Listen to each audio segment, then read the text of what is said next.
Welcome to the AZ Political Podcast. I'm Jim Sharp, and our headlines this week. Headline number one, Arizona Congressman Raul Grijalva announced that he's been diagnosed with cancer. The longest-serving member of Arizona's congressional delegation, though, said he's not going to stop running for re-election this year. Headline number two, Congressman Ruben Gallego announced this week that he has completed the best fundraising quarter of his U.S. Senate campaign. Gallego's campaign received $7.5 million plus in contributions between the beginning of the year and the end of March, and has more than $9.6 million in cash on hand.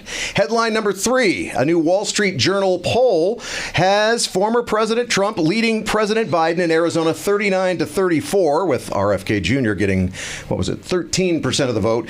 In a head-to-head matchup, Biden is led by Trump 47-42%. So both measurements show a 5% lead for Trump in Arizona, which is above the 4 percentage point margin of error in this Wall Street Journal poll. Let's talk about all this with my guest today on the AZ Political Podcast, the co-founder of Lumen Strategies, Democratic political consultant Stacy Pearson. Good to see you, Stacy. Good to see you. Stacy has spent 20 plus years working in media and public affairs, public relations, and politics, and she led the successful 2016 campaign of underdog sheriff candidate Paul Penzone, who unseated Sheriff Joe after 24 years. I think really your biggest accomplishment, though, is having worked with me. It was a good run we had during trying times. There's no one I would rather spend a recession with. Right. Yeah, that's kind of try to hang on to our jobs by our fingernails during a recession. Yes. So I want to talk about this year's sheriff race and the other county races as well. But every 4 years, all of the major county office races are overshadowed by our presidential race, right? What does Biden need to do to catch up and surpass Trump? This poll shows people are not too keen on the economy, even though there's a lot of things that are really great about the economy. It is terrifying. These polls are terrifying at the current moment. Yeah. But it is death by 1,000 paper cuts. There is a convergence of crises happening, starting with a loss of Democratic voters in the state of Arizona. Yeah, you and I were talking about this before we started taping. Tell everybody how bad it's gotten for Democrats who seem to be, a lot of people are saying Arizona's turning blue. But that's not the case. No, in fact, we're getting redder. I mean, it is... Comparing raw registration numbers from 2020, March of 2020, last presidential cycle, to March of 2024, Democrats are down almost 62,000 raw voters. Wow. And Republicans are up 75,000-ish. So that's a 135,000 voter delta. Wow. And you can blame the changes in the law that allow for people to get purged if they haven't participated. Mm-hmm. Great. Okay. But those numbers should have impacted independents, who we know turn out less frequently than anybody else.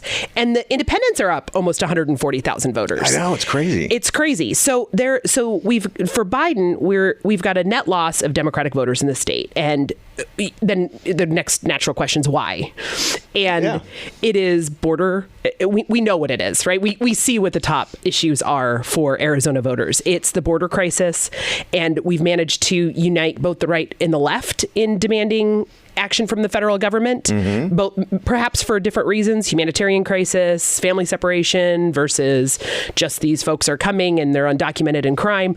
We've got crime as a top issue to voters. Education's dropped out of the top 3. Yeah, because it's border followed by economy, and then crime. Right, and yes, I know there are a lot of really good-looking parts of our economy right now, but the average person still feels like they're worse off than they were 4 years ago. Maybe it was a train of circumstances that Trump ignited, but Biden gets blamed for it. Well, and 4 years ago, folks were receiving checks in the mail from the federal government to cover the losses in COVID, right? So they are worse off, and we need to stop talking about people being better off today. 4 years ago, we were not eating out. We were not spending money on gas. We were all stuck in our homes. We had money in our checkbook at the end of the pay period for the first time in some folks' lives, and they are worse off. And now the dinner that they used to pick up on the way home at everywhere but Salad and Go is twice as much as it was 4 years ago. And the gas is more expensive. The Democrats need to stop. And again, I'm part of this coalition, but we need to stop telling people that they're okay. They're not. They're mad, and it's fair. So what does Biden need to do? I mean, I was kind of griping a little bit about the fact that he showed up here with, between grants and loans for Intel, almost $20 billion. And I said, first off, the fiscal conservatives hate that. But what about the Democrats who used to be against, corporate handouts? That's all gone away, hasn't it? Well, Biden needs to come down to the brass tacks, and that man, Donald Trump, cannot get the nuclear codes back. We need the mushroom cloud ad. That guy cannot be trusted. The one that knocked out Goldwater? Exactly. The one that knocked out Goldwater. That man, that crazy lunatic, cannot be trusted with the nuclear codes given the unrest that we've seen develop since he left office. We're talking about Ukraine and Israel and whatever's happening in China. It's terrifying, and that guy cannot get the nuclear codes back. It needs to be that simple. The reason I was hesitant about having Stacy on is because she holds back. But, in all fairness, though, Trump also got a lot done as far as Middle East peace goes. So I guess there's that side of it. But no, I totally understand why Democrats, their hair is on fire over the idea that Donald Trump can come back. But that's not enough of a campaign message to convince people that we need 4 more years of Biden. Enter abortion into the chat. That is going to be the game changer, at least for women. So when we are talking about a Supreme Court that got stacked, that gives my daughter, who's 21, less control over her own body than I had, that alone will help propel Biden to victory. And speaking of which, that's going to be on the ballot. We're going to have an initiative that would create a constitutional amendment to the Arizona Constitution saying that abortion would be available up to the age of viability of the fetus. Correct. And they just turned in 500,000 signatures, well above the 300,000 with change that they needed. They're not in yet. Short of a court battle. This is going to be on the ballot. So the signatures are due the first week of July. So they're going to continue to run up the score between now and then. That's the goal. There are so many ways that an Arizona initiative can get kicked off that if listeners to today's podcast take anything away, it's that you still need to sign.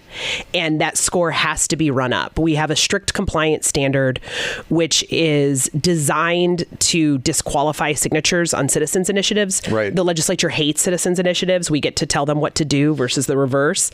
And so if I, Stacy Pearson, start to fill out my address and I put flower but not street, I have an invalid address. It can be challenged. And so in the initiatives that I've run, legalization in 20. For marijuana. Legalization in 20. Education, we worked on the qualification, worked on a criminal justice reform measure that fell short because of COVID and because of the strict compliance standard. If you turn in, let's say the campaign turns in 750,000 signatures, it could trigger 2 million challenges. And it's that Jim Sharp is not Jim Sharp on his voter registration. He's James. Right. And you abbreviated Phoenix PHX, and that's not the city you live in. You live in Phoenix, and it's spelled PHOE. I mean, this is and I could spend 2 hours talking about how hard it is to qualify, but once those signatures go in the beginning of July, there's a gauntlet where we can assume they will be challenged. Any of the polling you have seen, either internal polls among candidates or any of that stuff, is this a winning issue in Arizona? Absolutely. And it also has... And is it because there was some caution taken? This is more of a moderate thing. It's not saying abortion on demand till, the end of the third trimester. This is up to the age of viability. Well, exactly. And this also unites the right and the left. And I don't want to be in my gynecologist office with me and Kim Yee, who passed some of the most restrictive or championed the most restrictive abortion measures that our state law now includes. We don't want the government in our OB's office. So it appeals to a libertarian Republican base. It appeals obviously to the Democrats who believe in reproductive freedom. It comes full circle, and women are increasingly less afraid to tell their own termination stories, their own abortion stories. Mm-hmm. Eva Birch was on the floor saying, I wanted this pregnancy. It is not viable. I have to make a decision that I didn't want to make. And so those are the stories that we hear more and more women talking about. And most of those stories have a husband, a boyfriend, a significant other attached to them who also suffered that loss. And we see the support among men for this measure is higher than you would expect. Let's move on to some of the topics that I actually wrote down. But I can go for 6 hours with Stacy. She'll bring up stuff. I'm like, oh yeah, what about that? What about that? So Ruben Gallego's sitting pretty. He really is. So great. He's got so much money in the bank for his Senate race, and he doesn't even have a primary opponent to have to fend off. So what could he do that undermines all this? What he could do to undermine the Dems' lagging support, or no? What could he? Because he's in most polls at this point in a head-to-head with Kari Lake, and Kari Lake has not won the primary yet. He's leading. Great. I mean, he's already on air. So he went up this week last week it was. Yeah, a lot of ads with the definition of who he is, former Marine. Harvard graduate. There are no former Marines, but yeah. I'm sorry, a Marine. Yeah. But a combat vet and Marine and natural-born leader, Harvard educated. He is defining who he is beyond the district that knows him. And he has the money to be able to do that. And it's almost going to be impossible for Kari Lake to redefine herself. She's got 100% name ID, saturation in tinfoil hat. It's way up there. I think it was a Washington Post story I saw. I just saw the headline on it, but it was all about how the Arizona U.S. Senate race is about the transformation of these candidates. Ruben Gallego, who quietly left the Progressive Caucus in Congress. Kari Lake, who, as you said before, needs to leave the tinfoil hat brigade. Is that how you put it? Yeah. And stop talking about election losses and how she doesn't believe they were losses. It feels like Ruben Gallego definitely has a leg up there. Those ads are really good. They're really good, and they're true. I mean, that's the other issue is when Ruben was representing one of the safest districts for Democrats, he represented them well, and it was farther to the left than this state. So for him to say, as someone who is serving this red state, I will represent you all, is authentic. He did this in the military. He understands the assignment. He knows what the orders are. And when Arizona elects him to serve in Congress or in the U.S. Senate, he's going to do that job. Let's stay on the subject of congressmen from Arizona. I wanted to talk about Raul Grijalva for a moment, because that guy and his district, they're both incredibly interesting. So Raul Grijalva isn't just the most liberal member of the Arizona delegation. He's one of the most liberal members in all of Congress in representing a red state. Well, what's traditionally been a red state is pretty purplish nowadays. And his district covers parts of 6 counties and the 3 largest metros in Arizona. I mean, this is just a weird district. But is it time? I mean, he's 74, I think, 75. Is it time, now that he has cancer, to just let go? It's so hard, right? The issue that we have is there are so many examples of folks that did stay beyond their health dictated them to stay, and including John McCain. Yeah. That set us, unfortunately, into a bit of a Senate chaos. We had elections every 2 years from 2018 on. So this is difficult. And most most importantly, because of the successes he's had in protecting public lands in Arizona. And so Raul Grijalva was sounding the alarm bell on water before anyone else was. He has protected more public lands, sometimes to the ire of others, but protected from mining, protected water supply that would have been impacted by mining. The uranium mines and what those did to the Navajo Nation, right? Mm-hmm. Grijalva was on the front end of saying we're not going to make those mistakes again. And so the fact that he's diagnosed with cancer after spending his career fighting for safe water supplies and safe lands, is really heartbreaking. And he spent, I think, somewhere in the neighborhood of 35 years in other offices on the Tucson School District Board and the Pima County Board of Supervisors. He's had a long career. But I guess I kind of understand people like, this is how I want to go out. Yeah. Right? Like, I guess. All right. So let's talk about the county races, because as I mentioned as we began, Stacy is probably best known in local circles for helping Paul Penzone get elected to the sheriff's office after 24 years of Sheriff Joe Arpaio. Nobody thought for a while that anybody could ever beat Arpaio. It didn't matter what office you were running for in the state of Arizona. You had to go kiss Arpaio's ring. And then here comes Paul Penzone. And he wins. What about this year's sheriff's race? It is so unusual because when Penzone announced that he was going to leave office, first off, I was sad. I really like the guy a lot. He's a really great guy. But then a bunch of people who were Republicans suddenly became Democrats. As a Democrat, did it offend you that Russ Skinner, who was first the acting sheriff and then was appointed to be the interim sheriff by the Board of Supervisors, became a Democrat after years and years of being a Republican? But now he's still going to run as a Democrat. Oh, it's so offensive. Okay. And look, I'm married to a cop, in full disclosure. Sure. And so I'm surrounded by Republican police officers. My husband is the exception, he's the exception is the liberal. But that in 2016, we had to find a Trump, McCain, Penzone voter, which anti-Arpaio voter, which people told me I was insane. I had just started a new job. I took the campaign in with me, and they told me it was never going to happen. This year, we're going to have to do the same. Where the folks running those campaigns are going to have to find a Biden, Gallego, sane candidate voter. And this is one of those races that I wish was not partisan, because 911 has to respond just as quickly, regardless of the party registration, or in fact, if folks are even here and registered. So I wish this was not a partisan race. Penzone, I don't think ever appreciated this, but he never liked it whenever I ever mentioned that he was a politician. It drove him crazy, I think, ever being thought of as a politician. But when you run for political office, you're a politician.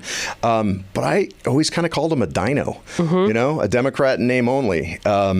He was pretty centrist, and he was right though too. It's hard to find a lot of registered Democrats who are in, they've been in command positions in police departments or sheriff's offices that are registered Democrats, especially after the defund the police coverage, which I think explains some of the numbers that we started the show talking about, with 60,000 folks that have fled the party. There's a disconnect there that my people, are going to need to figure out. Being a Democratic cop's wife, you totally understand people fleeing the party over that? And who's the president of his labor union? And, we've got Democrats in Arizona who won't take police union money.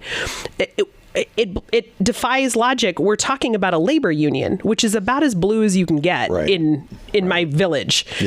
But not that guy, not a union representing those guys. And don't get me wrong, there are police egregious police problems that need to be corrected. But for the most part, call 911, someone shows up relatively quickly to what is likely one of the worst days of your life, and they do a good job and they move you on your way. Right.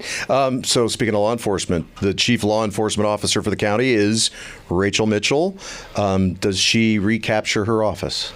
I think this Chuck Ryan issue is going to be her albatross. The fact that that the Department of Corrections former head was had a gun in a domestic violence issue and was threatening to shoot the police and did not get did not get sentenced to any jail time. Yeah.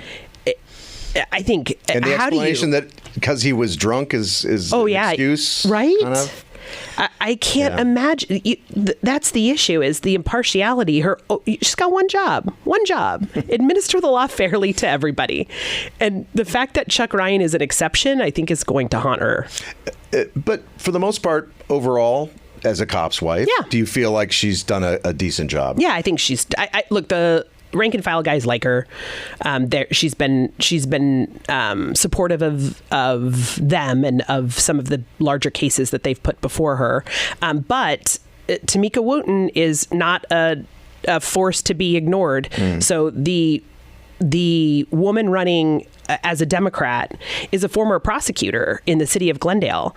She's a woman of color. She's very, very smart and comes up from a place where she was holding people accountable. She was helping make her community safer. And so I think she's one to watch. All right. Anything else you have that can take us down some other path that I wasn't intending to go down? The weather's really nice.